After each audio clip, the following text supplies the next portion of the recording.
ரதியக்கா அடுப்படியில் அக்கா கருவாட்டு குழம்பு கலக்கி பண்ண போகிறேன். இன்றைக்கி ஒரு எக்கு வந்து உடச்சி ஊற்றிருக்கிறேன். இது வந்து கருவாட்டு குழம்பு. இன்றைக்கி அக்கா வீட்டில் கருவாட்டு குழம்பு தான். அந்த கலக்கி எங்கள் வீட்டில் கருவாட்டு குழம்பு ஃபிஷ் குழம்புலாம் வச்சா கலக்கி பண்ணிடுவோம். இதில் ஒரு கரண்டி ஃபுல்லாக ஊற்றிருக்கிறேன் குழம்பு. நல்லா அடித்து கலக்கிடலாம். இப்போ அக்கா கலக்கி நல்லா அடித்து கலக்கியாச்சு. இப்போ வந்து ஒரு தோசைக்கல்லில் அக்கா ஆயில் ஊற்றிருக்கிறேன். இப்போ வந்து நம்ம இந்த கலக்கியை ஊற்றுவோம். இது ஃபிஷ் குழம்பு கருவாட்டு குழம்பு கலக்கிலாம் ரொம்ப ரொம்ப ரொம்ப டேஸ்டியாக இருக்கும்பா. நாங்கள் எங்கள் வீட்டில் கருவாட்டு குழம்பு வைக்கிற அன்றைக்கி குழந்தைங்களுக்கு கலக்கி தான் கேட்பாங்க. கண்டிப்பாக ஊற்றி கொடுத்து கொஞ்சம் வேக விட்டுருவேன். நம்ம இப்போ வேக விடாமல் எடுக்கலாம். பெரியவங்களுக்குன்னா அப்படியே வேக விடாமல் எடுக்கலாம். கொஞ்சம் நல்லா சாஃப்டாக இருக்கும்.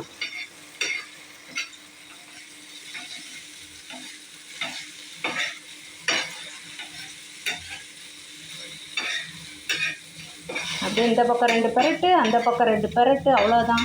வாயில் போட்டால் கரையிற மாதிரி உள்ளே ஓடிடும். அந்த கருவாட்டு குழம்பு ஆஃப் பண்ணிடலாம். கருவாட்டு குழம்பு கலக்கி அவ்வளோதான்,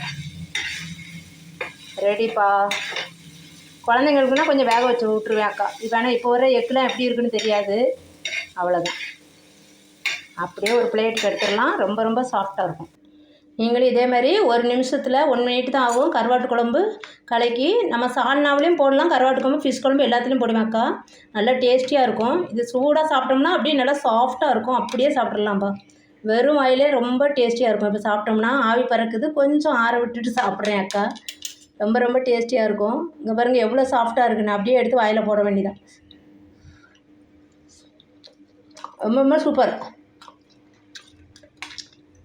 செஞ்சு பார்த்துட்டு சொல்லுங்கள் அக்காவுக்கு. இந்த கருவாட்டு குழம்பு கலக்கி யாருக்கெல்லாம் பிடிச்சிருக்கு, யார் வீட்டிலலாம் இந்த மாதிரி செய்வீங்கன்னு கமெண்ட்டில் பண்ணுங்கள். அக்காவுக்கு சொல்லுங்கள்.